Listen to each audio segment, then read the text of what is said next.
Coming up in the news, a local community park hit by thieves. To have individuals on two different occasions steal the fence is extremely distasteful and was selfish.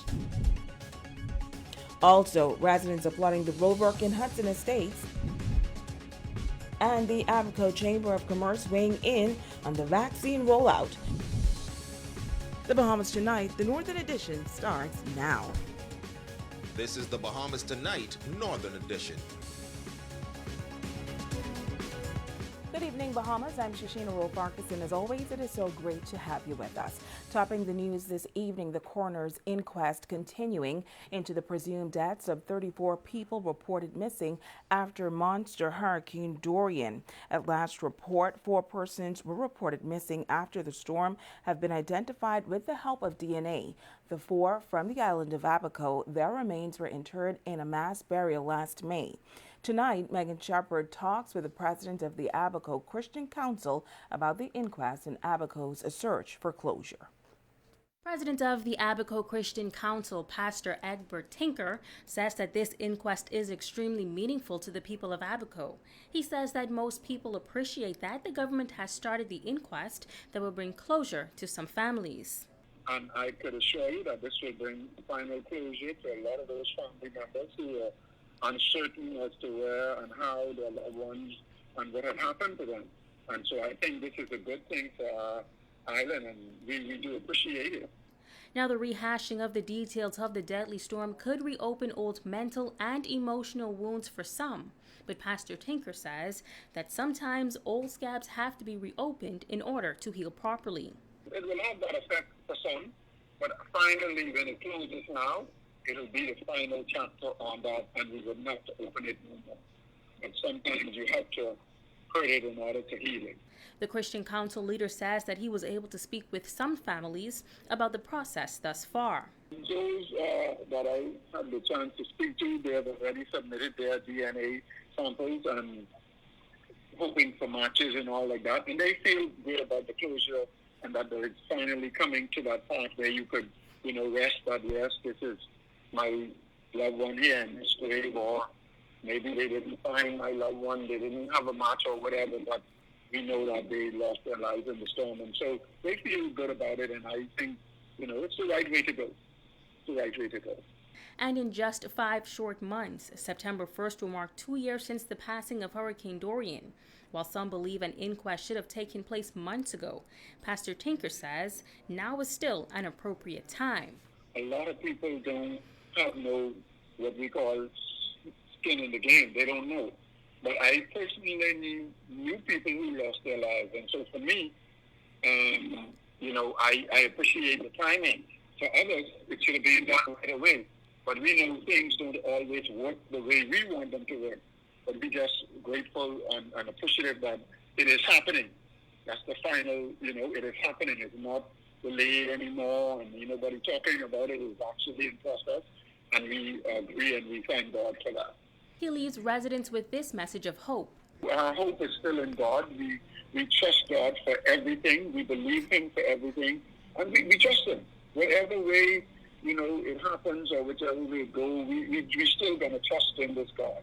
And He said in His Word, "They that put their trust in Him shall be like Mount Zion, a city that abideth forever, cannot be removed." And so today we believe that. At this time, there is no timeline for the completion of identification of storm victims. Megan Shepherd, ZNS Network News. In other news, thieves striking the Adena Meadows Park, leaving a trail of damage, frustration, and disappointment behind. Tonight, the Deputy Chief Counselor is making an appeal to the public to keep a watchful eye out for those responsible for destroying the local community park. It's not the first or second time that thieves have broken into the Adena Meadows Park in Hawksville and have stolen or vandalized the property. This past Monday, according to Deputy Chief Counselor and Representative for Pine Ridge, Ernie Barr, the area was hit again. This time, the suspects removed some 70 feet of fence at the park. Now, keep in mind that we had just recently spent over $10,000 to have these fences installed, and to have individuals on 2 different occasions steal the fence is extremely distasteful and was selfish. and it needs to stop right away. He contends that the thousands of dollars spent could have been used on something more beneficial to the community. The matter has now been placed in the hands of the local authority. We have launched a complaint with the police department to investigate this matter. He's making this appeal to the public. But I'm appealing to the general public. If you had seen anyone in the area during this time, or even have any information about persons who might have been in the area removing fence lately, to contact the police and report the matter. Despite the frustrating and disheartening situation, he says that the work continues. I also want to assure the Pine Ridge residents that we are in motion of repairing and beautifying all the parks in the Pine Ridge area. So the parks are beneficial to everyone. Roadworks continuing in the Hudson Estates area after years of complaints from residents. The government stepped in to bring relief. Ramiko Knowles visited the subdivision today to get an update on the progress that began back in February. Well, more residents living in the Hudson Estate area can begin to breathe a sigh of relief as work to repair the poor road conditions are continuing. It has been a pressing issue for many of the persons living in this area for quite some time, but it won't be for much longer. Me personally, we are very appreciative for what is being done. Hudson Estate resident John Grant says he is overjoyed to see the progress being made on the road. When things is going to happen, it doesn't always happen to your timing. But eventually, it's here now, and we're truly thankful.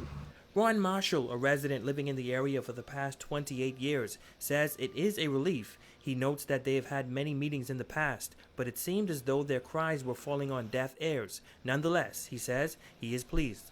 It made me feel good and everything, but one thing I like it because every year I have to buy shocks for the car and everything like that. But now I like it and everything looking good. We had a meeting a couple of times about just the road and everything, but ain't nobody was around to help us or nothing like that, so I'm glad to see things working out. Now the Hudson Estate area is a privately owned subdivision. War Construction has been contracted by the government to repair the road and bring some relief to those living in the area. President Godfrey War provides an update on the progress. Well, we've finished paving 3 sections of the road up on Triana and the side street off of Triana. And now we've actually prepared the bases on all the roads that we're going to repair in Hudson North and Hudson South. Now we're coming along and doing the final grading, and then we'll pave each section as we go now to get it completed. The War Construction president says the entire project should be completed next month. Ramiko Knowles, ZNS Network News. Also from ABACO tonight, the National COVID-19 Vaccine Consultative Committee rolling out the COVID-19 vaccine on the island tomorrow. ABACO has had its share of challenges with the virus, and the rollout of the vaccine is but another effort to slow the spread. The leader of the ABACO business community views the vaccination process as a positive step towards the post-Dorian restoration efforts. Jamila Mizik has more in this report. Thousands of Bahamians in New Providence and Grand Bahama have already been inoculated with the AstraZeneca COVID-19 vaccine, and beginning Thursday, April 15th through Monday, April 19th, residents in ABACO will be among those able to receive their dose of the vaccine. Chamber of Commerce President on the island, Ken Hutton, says the vaccine rollout in ABACO is good news. The Chamber has not been really involved in the vaccine issue at all. That's really, above out of our wheelhouse. So, I really haven't been involved in that that issue so much. So, I think just overall, we're very happy that the vaccine is making its way to ABACO. I think it'll help bring a lot of our people back home so that we can continue reconstruction efforts. Now, it is no secret that the COVID-19 pandemic has halted rebuilding efforts on ABACO, one of the islands completely devastated by Hurricane Dorian 2 years ago. However, the Chamber President is expressing optimism that the vaccinations would further help reconstruction efforts on that northern island. Obviously, the vaccine will allow more people to come home in safety with security that, ABACO was a hotspot at a certain point, so hopefully with the vaccine, those days are behind us. We're very encouraged that the vaccine in general is now available, not only in the Bahamas, but also internationally, because it has certainly started to bring our second homeowners and our tourists back to ABACO, which are, the driving force in the economy. If we can get that engine restarted as soon as possible, then obviously it helps with our overall rebuilding efforts. He's giving this update on reconstruction efforts to date. Obviously, the pandemic caused a significant hindrance to our ability. I mean, it really put us at not so much a standstill, but it certainly put us on a go slow for the last year. Now that the vaccine is out and the pandemic seems to be waning, we are definitely seeing much more robust economic activity here. We're nowhere near where we were, but we are certainly ahead of where we were this time last year. Jamila Mizik, ZNS Network News.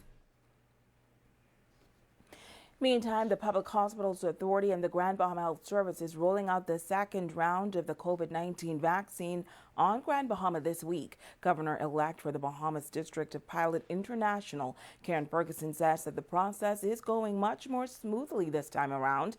She is reminding eligible persons that they can register online. However, if you do not have access to a computer or if you require assistance, volunteers are on site at the Susan J. Wallace Center.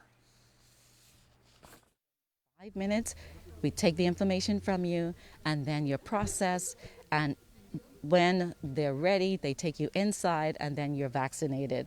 It's much smoother than we have in the past, and so we've ironed out all of the kinks. And so we're just asking persons to come with the necessary documents, meaning that you should have your national insurance card. If you don't have that and you have your driver's license, the number is right on the back, so you can bring that along with you. For those persons who are not Bahamian residents and you may not have a national insurance card, bring your passports, because we do need proof of citizenship so that we can enter that information on.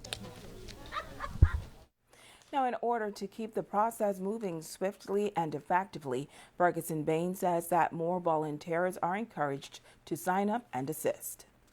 Assistant District Governor Billy Ferguson is in charge of the volunteers, and so we're just asking persons to come on down if you would like to lend assistance, but come ready to work and be flexible with your time and with the areas that we're going to be putting you in, because one day you might be on data entry, the next day you might be on crowd control, the next day you might be at the doors, and so it changes. And so we're just asking persons if you would really like to come and volunteer, just come with the open-mindedness of wherever you're most needed, that is the area that we're going to put you in. And so to the entire island of Grand Bahama, we say thank you to the hard-working team of doctors and nurses. They are doing a mammoth job, and so thank you very much for everything that you're doing. And if you want to be a part of the process in making sure that we end this COVID-19 pandemic, come on down and lend a hand.